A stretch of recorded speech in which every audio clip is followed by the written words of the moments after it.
Welcome to our channel. Today we how to disable Merch by Amazon design constraints for better branding, full guide step by step clearly. To disable Merch by Amazon design constraints for better branding, start by accessing your Merch by Amazon account. Log in using your registered email and password. Once you're in your dashboard, navigate to the Products tab. In the drop-down menu, select Create. You'll be taken to the product creation page. Here, you'll see various design templates available for your merchandise. Instead of choosing a standard template, look for the Custom option. Click on the Custom option to open a blank canvas. This allows you to work without the typical design constraints. Next, set your preferred dimensions for the design. Keep in mind that Merch by Amazon accepts PNG files with transparent backgrounds. To ensure better resolution, aim for a minimum of 300 dpi. Now, you can begin uploading your design elements.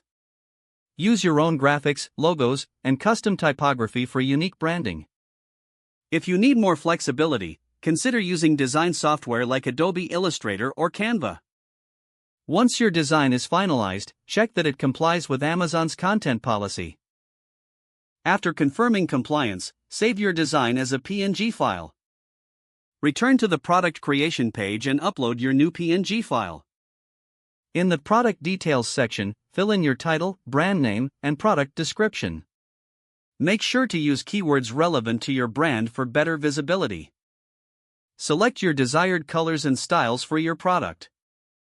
Before finalizing, preview your design to ensure it looks good on the selected merchandise. If everything checks out, proceed by clicking the Publish button. Your new product will soon be available for customers on Amazon. By following these steps, you can effectively disable design constraints and elevate your brand on Merch by Amazon. If the page does not load, refresh the browser or try again in a private or incognito window. Make sure you are using the correct email address, then retype it carefully to avoid small typos. If your password is not accepted, use the reset option and create a new strong password you can remember. Check your spam folder for verification or security emails, then complete any requested confirmation steps. Don't forget to like this video and subscribe to our channel for more step-by-step tech guides.